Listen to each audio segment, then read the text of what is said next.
신앙 고백 우리 하겠습니다. 나는 전능하신 아버지 하나님 천지의 창조주를 믿습니다.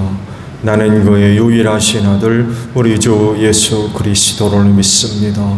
그는 성령으로 잉태되어 동정녀 마리아에게서 나시고 본디오 빌라도에게 고난을 받아 십자가에 못 박혀 죽으시고 장사된 지 사흘 만에 죽은 자 가운데서 다시 살아나셨으며 하늘에 오르시어 전능하신 아버지 하나님 우편에 앉아 계시다가 거기로부터 살아있는 자와 죽은 자를 심판하러 오십니다. 나는 성령을 믿으며 거룩한 공교회와 성도의 교제와 죄를 용서받는 것과 몸의 부활과 영생을 믿습니다. 아멘.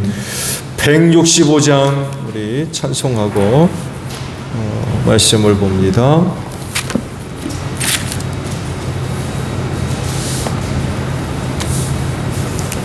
찬송가 165장 그러십니다.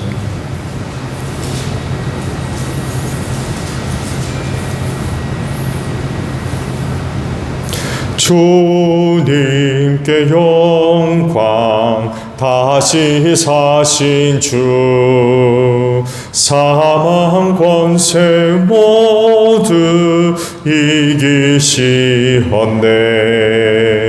흰 옷 입은 천사 덜을 옮겼고 넣으셨던 곳은 비어 있었네.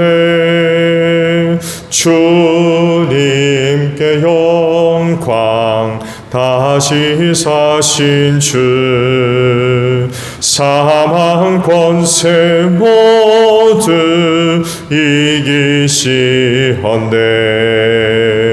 부활의 주님 나타나시사 두려움과 의심 물리치셨네. 주의 교회 기뻐 찬송하여라. 다시 사신 주님 죽음 이겼네. 주님께 영광 다시 사신 주 사망 권세 모두 이기시었네. 생명의 임금 영광의 주님 없는 삶은 헛될 뿐이라. 주의 사랑으로 세상 이기고 여단 건너 본향 가게 하소서. 주님께 영광 다시 사신 주 사망 권세 모두 이기시었네. 말씀을 봅니다. 누가복음 24장 36절에서 43절까지 봅니다. 누가복음 24장 36절로 43절이에요. 그들이 이런 이야기를 하고 있을 때에 예수께서 몸소 그들 가운데 들어서서 말씀하셨다. 너희에게 평화가 있어라. 그들은 놀라고 무서움에 사로잡혀서 유령을 보고 있는 줄로 생각하였다. 예수께서는 그들에게 말씀하셨다. 어찌하여 너희는 당황하느냐? 어찌하여 마음에 의심을 품느냐? 내 손과 내 발을 보아라. 바로 나다. 나를 만져 보아라. 유령은 살과 뼈가 없지만 너희가 보다시피 나는 살과 뼈가 있다. 이렇게 말씀하시고 그는 손과 발을 그들에게 보이셨다. 그들은 너무 기뻐서 아직도 믿지 못하고 놀라워하고 있는데 예수께서 그들에게 말씀하셨다. 여기에 먹을 것이 좀 있느냐? 그래서 그들이 예수께 구운 물고기 한 토막을 드렸다. 예수께서 받아서 그들 앞에서 잡수셨다. 아멘. 자, 오늘 아침에는요, 방금 보신 43절에 있는 말씀을 부려갑니다. 예수께서 받아서 그들 앞에서 잡수셨다 라는 말씀입니다. 세상은 자연 법칙을 따릅니다. 자연의 질서를 지키고, 그것만 있는 게 아니죠. 이해할 수 없는 일들이 있어요. 이걸 제가 그렇게 해서 초자연적인 현상, 그렇게 이제 이야기를 하죠. 자연의 어떤 순리와 법칙을 따르지 않고 또 그 영향을 받지 않고 일어나는 일들. 그래서 또 다르게는 기적이라고도 이야기를 하죠. 초자연적인 현상을 이건 설명할 길이 없죠. 그건 이렇다, 저건 저렇다. 방법이 뭐며, 과정이 뭐며, 기술이 뭐고, 이렇게 저렇게 초자연적인 어떤 그 현상들에 대한 설명들이 가능한데, 초자연적하게 되면 이건 설명할 방법이 없는 거예요. 뭐로도 이제 이해가 안 되는 거죠.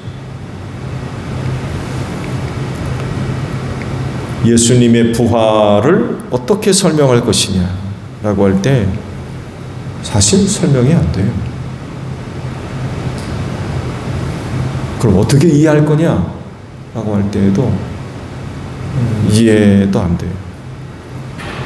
어떻게 그런 일이 일어났는지 모르기 때문에 그렇습니다. 어떤 방법이나 과정, 그 부활을 위해 필요한 도구, 기술, 어떤 것들은 이런 것들을 동원해 가지고 그 어떤 것들을 만들거나 또 현상을 이끌어냅니다. 그런데 부활은 이런 것들에 대해서 전혀 몰라요. 왜냐하면 그건 하나님이 하신 일이기 때문에 그렇습니다. 부활체는 단순하게 죽었던 사람이 그대로 살아나는 것으로 이해를 하면 안 됩니다. 그래서 이 부활에 대한 성경적 설명을 보게 되면 호련히 변화한다, 이렇게 설명이 되어 있어요. 주님 오시는 그날에 이런 그 변화가 일어날 것을 말씀을 하죠. 그러니까 나사로가 죽었다가 살아났죠. 근데 부활이라고 하지 않습니다. 여러분, 나사로가 부활했다고 얘기합니까? 그건 죽었다가 살아났다고 얘기할 뿐이에요. 부활이라는 말 쓰지 않습니다. 왜냐하면 다르기 때문에 그래요. 나사로는 그야말로 죽었다가 살아난 거죠. 근데 예수는 그렇지 않습니다. 부활이라고 부를 수 있는 건 예수님입니다. 그래서 성경도 부활의 첫 열매다. 만약에 나사로도 부활했다면 나사로가 부활의 첫 열매가 됐겠죠. 근데 나사로가 죽었다 살아난 것을 부활이라고 표현하지 않습니다. 왜냐하면 단순히 죽었다가 산 것이 아니기 때문에 그렇습니다. 그건 비밀이고 또한 신비입니다. 인간 세상이 가지고 있는 자연의 순리 법칙을 따르지 않기 때문에 그래요. 그 영역을 초월해 있는 거죠. 부활이라고 하는 건 자연적인 어떤 법칙, 질서 안에 있지 않습니다. 하나님께서 이루신 일이기 때문에 그 영역 밖에 있는 거죠. 좋은 예로 어제 엠마오로 가는 두 제자에 관한 말씀을 보셨죠. 그때 두 제자에게 나타나셨던 그 모습, 부활체입니다. 30리를 함께 걸어가면서 성경에 기록되어 있는 여러 말씀들을 풀어 설명해 주셨어요. 그리고 엠마오에 사는 제자의 집에 들어가 음식을 드시려 하실 때 빵을 나누어 주셨다고 그랬죠? 그 뒤 무슨 사건이 벌어집니까? 호련히 사라지셨대요. 예수님께서 나눠주신 빵을 들고는 사람들이 갑자기 멍청해졌다고 그래야 되나요? 멍해졌다고 그래야 되나요? 아니, 예수님이 나눠주신 빵은 분명히 들고 있는데 나눠주신 분이 없어진 거예요. 그들 앞에서.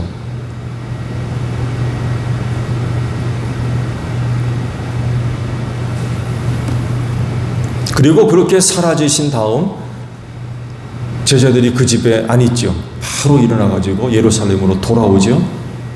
그리고는 자기들이 겪었던 그런 그 일을 이야기하고 있는 가운데 예수께서 거기 또 호련히 나타나십니다.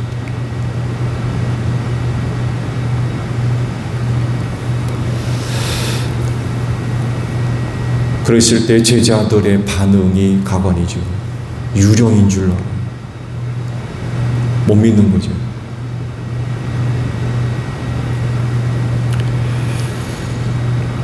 그랬을 때에 예수님은 다른 사람들과 다를 바 없는 그런 그 자신의 모습을 보여주시고 또 확신시켜 주시죠. 유령은 살과 뼈가 없는데 나는 살과 뼈를 갖고 있다. 봐라. 손발을 보여주세요. 그리고는 또 한 가지 행동을 하시죠. 먹을 게 없느냐 하시고는 구운 물고기 한 토막을 제자들이 드리니까 그걸 거기서 잡수셨다고 했어요. 그게 오늘 주신 말씀이에요. 허기지셔서 잡수신 건가요? 배고파가지고. 그렇다고 볼 수 없죠. 그렇게 행동하신 데에는 의미가 있어요. 유령이 아니라는 거죠. 너희들이 생각하는 것과 같이 나는 유령이 아니야. 봐라, 음식도 먹지 않니?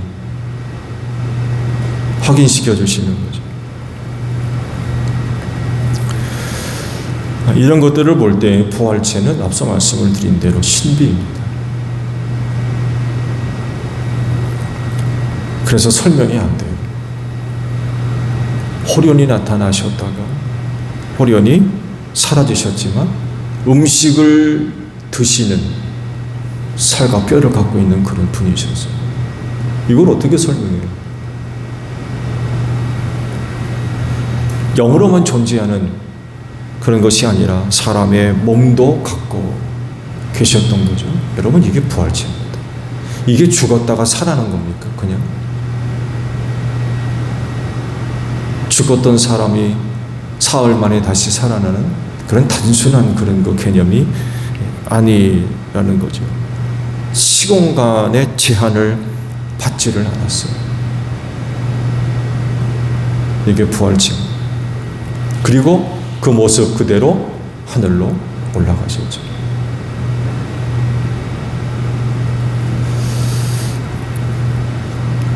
당시 제자들은요, 이 부활체가 어떤 것인지를 아주 생생하게 경험을 한 거죠. 그 산경험을 한 거죠. 산경험. 기가 막혔을 겁니다. 세상에 이런 일이 어디 있습니까? 정말 놀라운 일을 경험한 거죠. 눈으로 보고 그의 하시는 말씀을 귀로 듣고 그 몸을 손으로 만져보고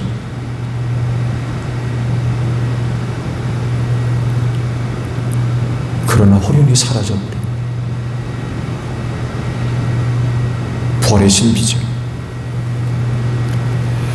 36절을 보게 되면 예수님이 제자들이 모여서 함께 이야기를 나누는 곳에 들어서셨다라고 말씀을 하시는데, 당시 그 모임은요, 열린 모임이 아니었어요. 그 모임은 은밀한 모임이었습니다. 그러니까 누구에게나 열린 모임이 아니었어요. 왜냐하면 유대인이 무서워 숨어 있었습니다. 제자들이 당연히 알려지면 곤란한 은밀한 모임이 될 수밖에 없어요. 극소수의 사람들만이 그 제자들의 모임의 장소를 알고 있는 거, 아무나 알 수 있는 그런 모임이 아닙니다. 적어도 문은 닫혔어요.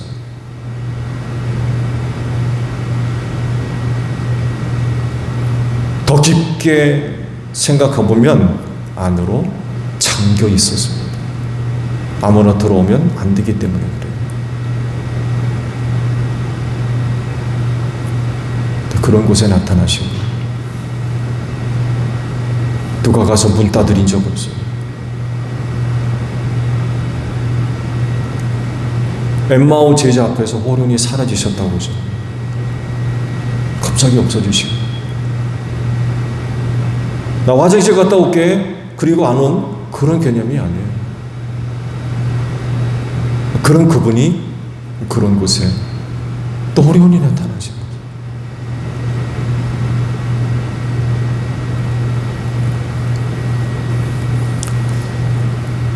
감사한 건 부활이 예수님에게만 일어날 일이 아니라는 것입니다.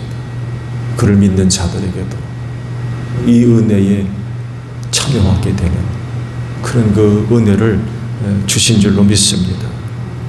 그래서 이 세상에 있었던 모든 사람들 가운데 죽음의 문제를 해결할 수 있다는 확신을 가장 크게 가졌던 사람들이 그때 그 사람들이었어요. 왜? 죽었던 예수가 살아난 걸 봤거든요. 목격했거든요. 근데 그것도 그냥 이전 몸이 아니었다는 거죠. 이전 상태가 아니에요. 죽은 자가 살 수 있다라고 하는 가장 큰 확신은 그때 그 사람들이었어요. 가장 큰 믿음이죠. 죽는 게 이 마지막이 아니구나. 예수께서 죽었다 사신 것 같이 이게 사는 게 있구나. 이거를 생생하게 목격한 거죠. 생생하게 경험한.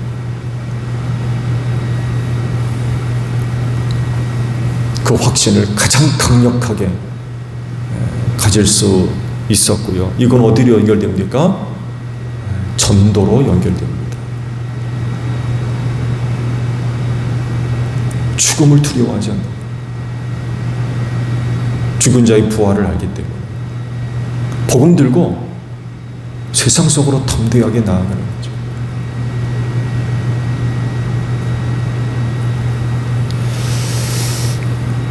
부활은 예수님을 믿는 신앙 안에서 빼놓을 수 없는 그런 그 부분을 차지하죠.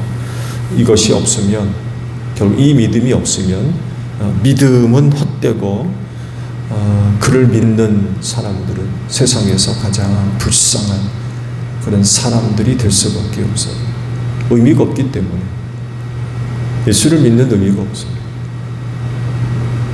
부활이 없다면 기독교는 다른 종교와 다를 거 없습니다. 그러나 다른 건 부활이 있기 때문에.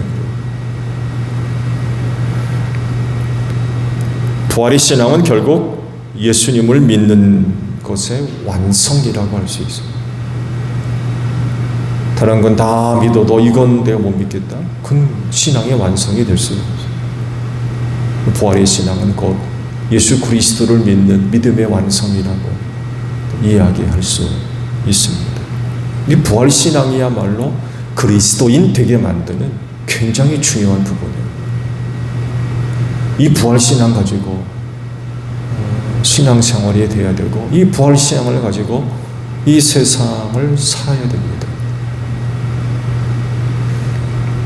오늘도 부활의 신앙으로 충만한 여러분들이 되시기를 바랍니다. 주기도문 합니다. 하늘에 계신 우리 아버지, 아버지의 이름을 거룩하게 하시며 아버지의 나라가 오게 하시며 아버지의 뜻이 하늘에서와 같이 땅에서도 이루어지게 하소서. 오늘 우리에게 일용할 양식을 주시고 우리가 우리에게 잘못한 사람을 용서하여 준 것 같이 우리 죄를 용서하여 주시고 우리를 시험에 빠지지 않게 하시고 악에서 구하소서. 나라와 권능과 영광이 영원히 아버지의 것입니다. 아멘. 기도하겠습니다.